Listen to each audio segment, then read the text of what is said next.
Bidhannagar cyber crime থানার বড়সড় সাফল্য। দমদম এলাকায় অভিযান চালিয়ে প্যান এবং আধার কার্ড জাল তৈরি করে বিভিন্ন সংস্থা থেকে লোন নেওয়ার দুই মূল পান্ডাকে গ্রেফতার করল পুলিশ। এর আগে এই মামলায় অতনু হালদার সহ আরও একজনকে গ্রেফতার করা হয়েছিল।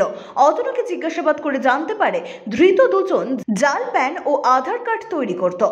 অতনুর সূত্র ধরে বসিরহাটের 31 বছরের ভাস্কর মণ্ডল এবং হুগলির 23 বছরের সৌরভকে দমদমের ভাড়া বাড়ি থেকে গ্রেফতার করা হয়। ধৃত দুজনের কাছ থেকে বাজেয়াপ্ত করা হয়েছে 17টি ডেবিট কার্ড, 4টি অ্যান্ড্রয়েড মোবাইল ফোন, একটি কিপ্যাড মোবাইল, একটি ওয়াইফাই রাউটার, 2টি সিম পাউচ ও একটি আধার কার্ড।